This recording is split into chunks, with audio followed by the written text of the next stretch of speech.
Whatever Milton had found in the house, Mom didn't want it getting out.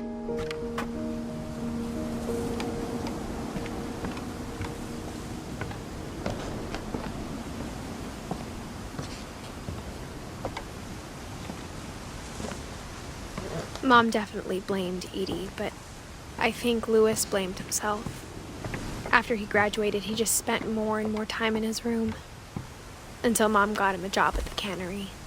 Everyone always told me to stay out of Louis's room. Except Louis.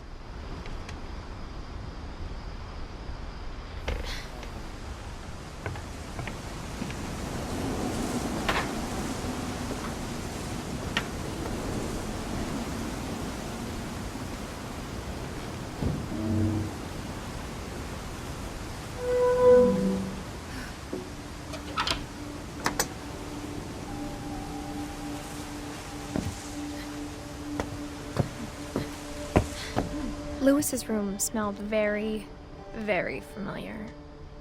That part of him lived on. Louis and I spent a lot of time playing games together, but he was surprisingly bad at them. He died a lot.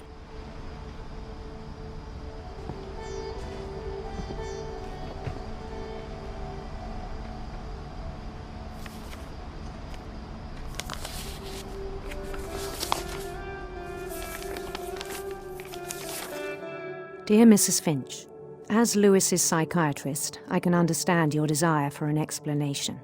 As I see it, the trouble began in January, shortly after we convinced your son to seek treatment for substance abuse. Newly sober, I believe Louis first noticed the monotony of his daily life.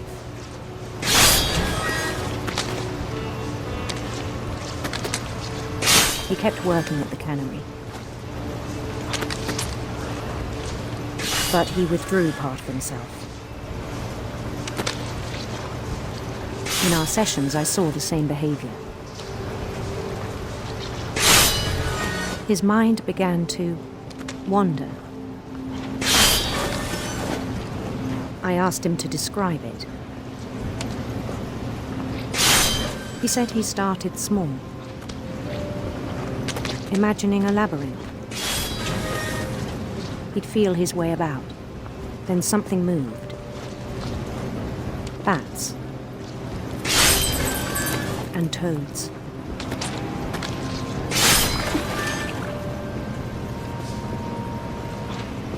And things that have not names.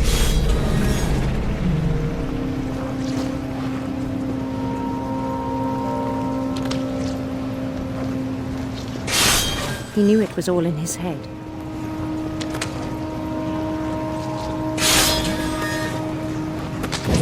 He took it very seriously. I had hoped he'd find himself.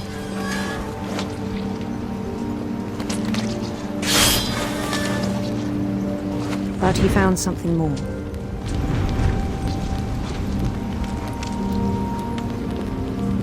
I worried about him then, daydreaming at the cannery.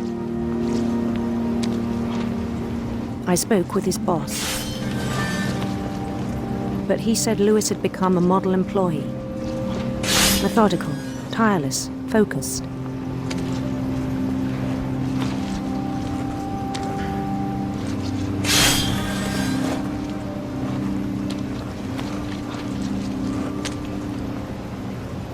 Like a whole new Louis.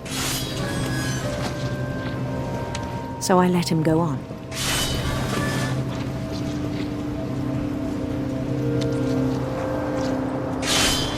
I even encouraged him.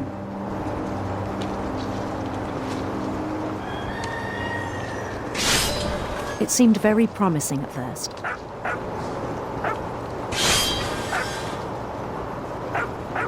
He told me he'd made a new friend.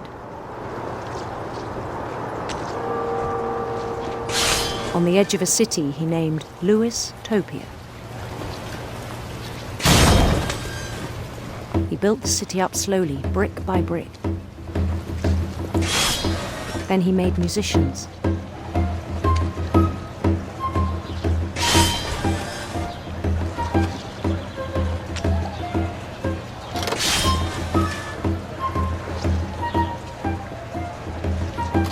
And songs for them to play. talked about starting a band.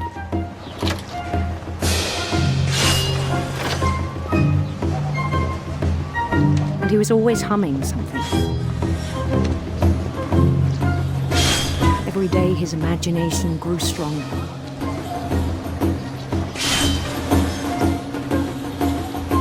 He no longer spoke at the cannery.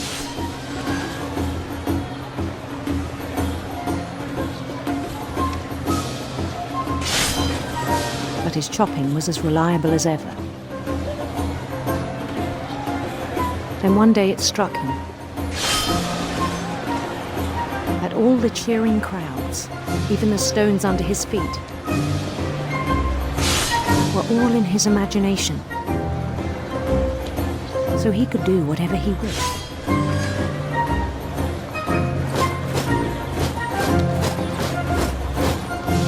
He held an election for mayor.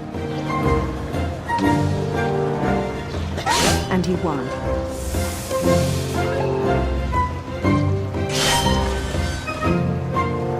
They begged him to stay, but his mind was already wandering. It became a game for him.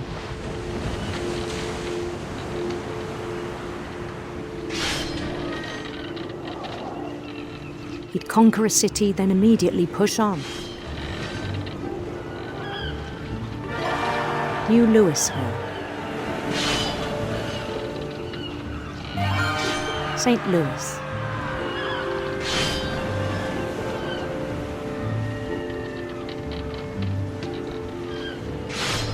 He started drifting away from our reality.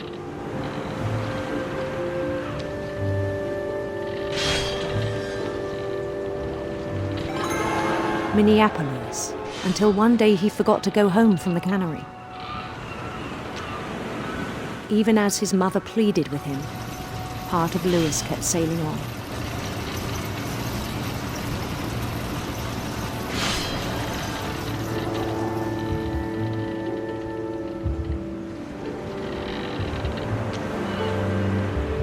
In Louisburg, he heard rumors of a handsome queen.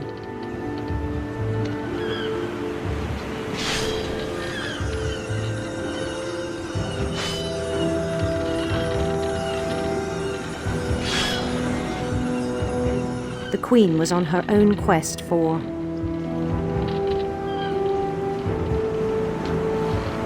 radiant rainbows.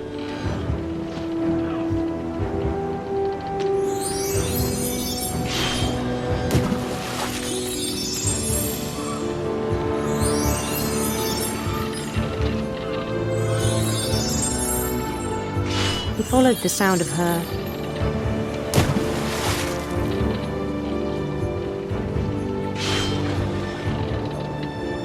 silver harp.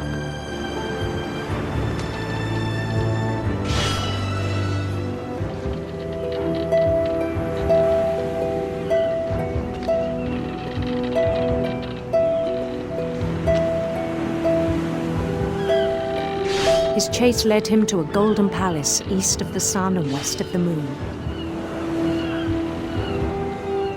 Even then, his logic remained sound.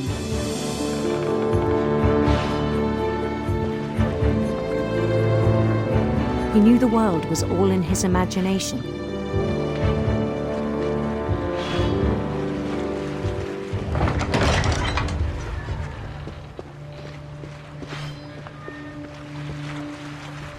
But he was so proud of having created it.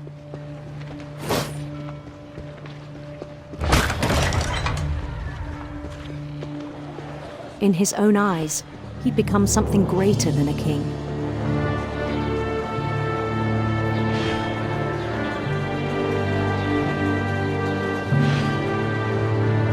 For someone who'd never known success in the real world, I think it was overwhelming. And then it struck him that the real Louis was not the one chopping salmon, but the one climbing the steps of a golden palace.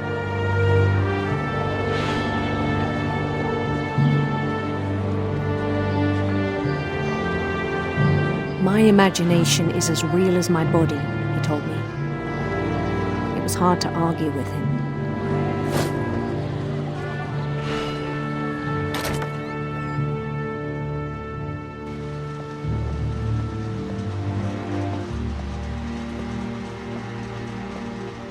He began to forget the world we know.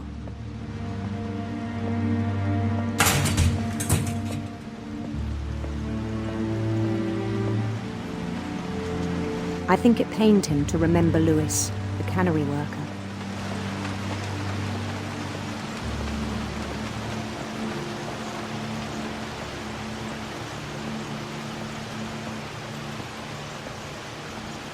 He began to despise the man with a royal contempt.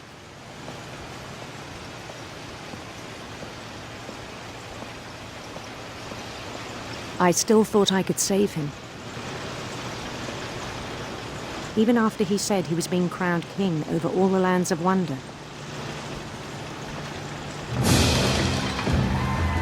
The palace would be packed with his companions.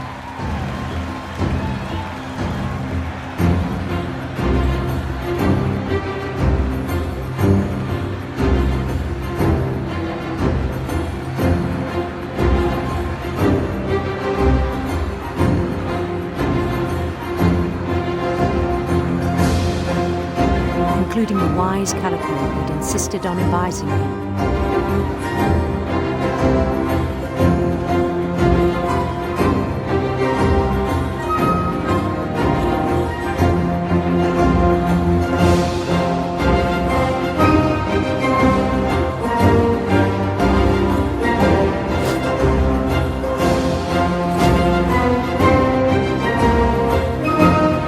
His queen waited, holding his crown.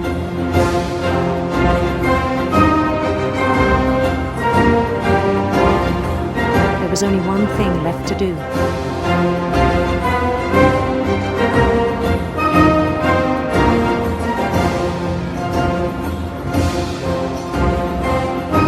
Bend down his head.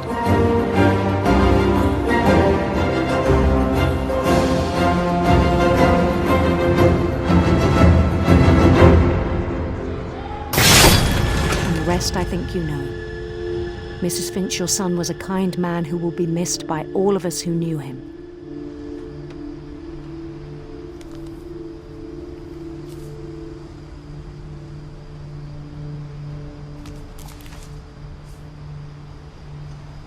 My brother was really cool. I wish you could have met him.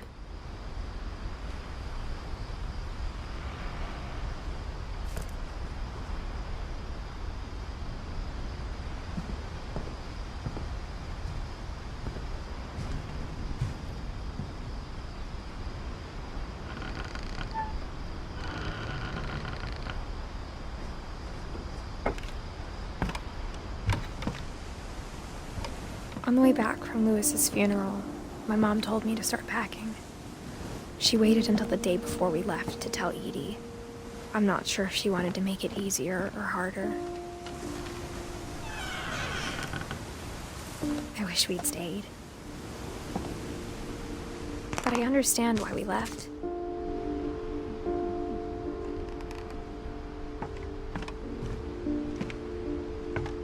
My mom ended up leaving everything behind.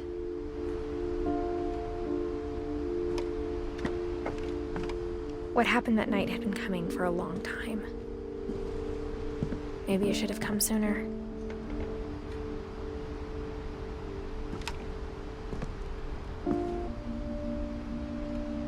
But it had to end one way or another. All that's left now is to tell you about that last night.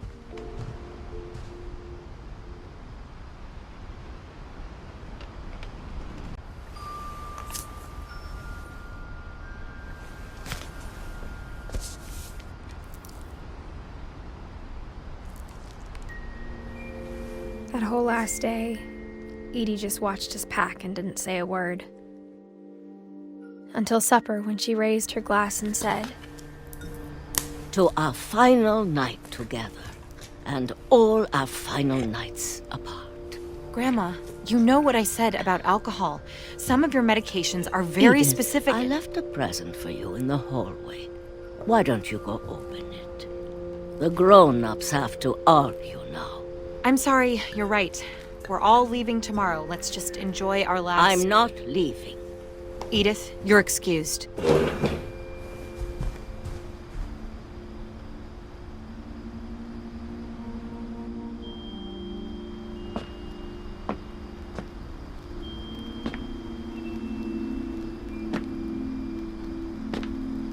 The power had been shut off that morning, but Edie always had plenty of candles.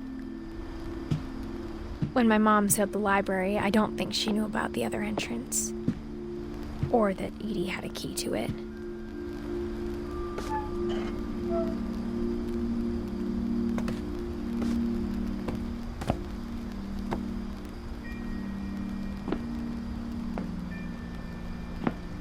That thing you're afraid of isn't going to end when you leave the house.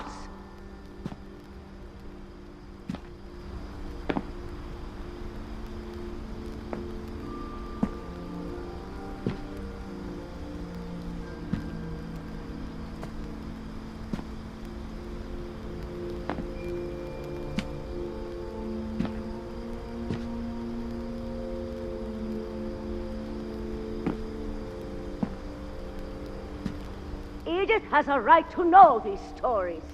My children are dead because of your stories. I think it's best if Edith and I leave tonight. We'll have the nursing home send a van for you in the morning. Okay?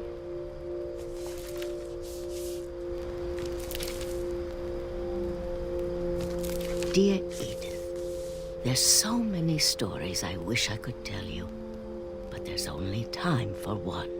This is about what happened on the night you were born. That night, the tide went way, way out. It was the first and last time I ever saw the old house aground. There'd been an earthquake out in the middle of the ocean. They called it the lowest tide in 1,000 years. God, it smelled awful. You know, I've seen that house every day of my life.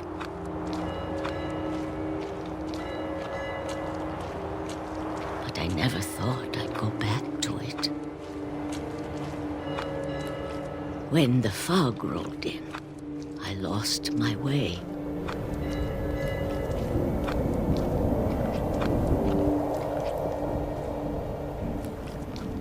I got turned around.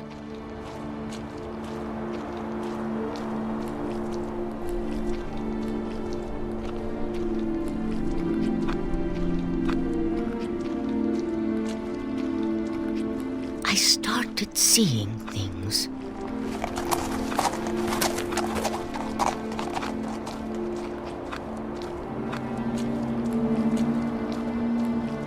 Things I'd forgotten had ever existed.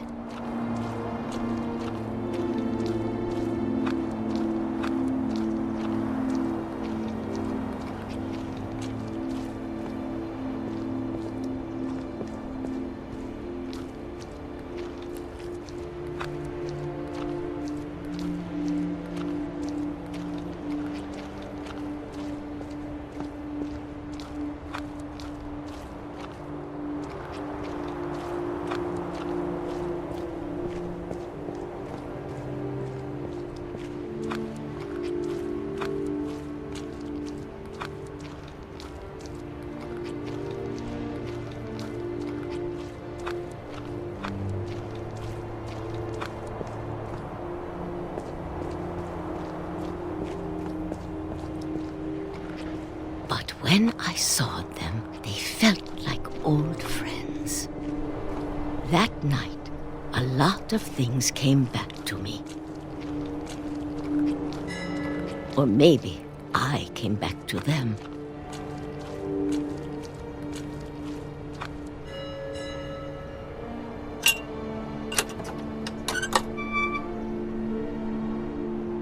Things I can't explain. But that I need you to try and... Edith, what are you doing in here? It's mine. Edith! Mom, you're gonna rip it! Let go! I kicked and screamed, but Mom dragged me to the car.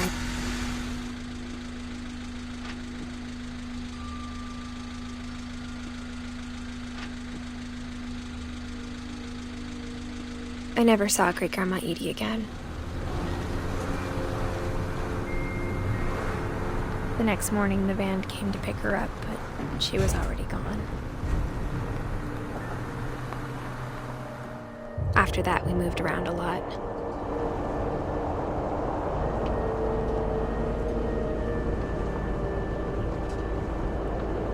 We both tried to make the best of it.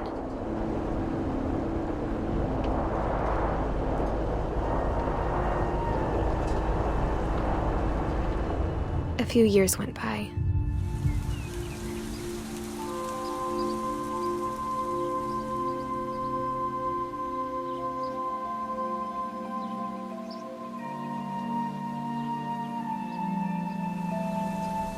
My mom didn't like to talk about it, but she started getting sick a lot. The rest happened pretty quickly.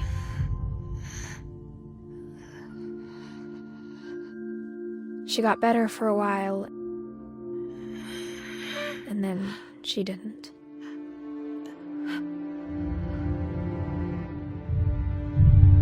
And then I was alone. The last Finch left alive.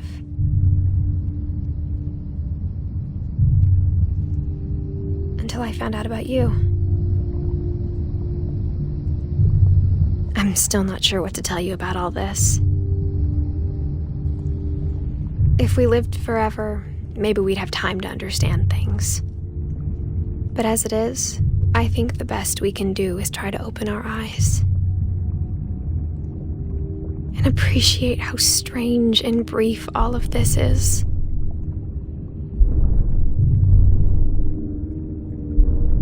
This journal was supposed to be for you.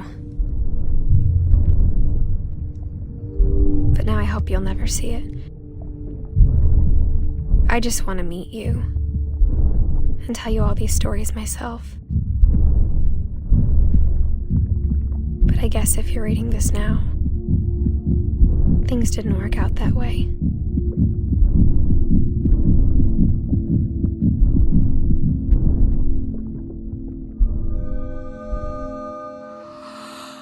This is where your story begins.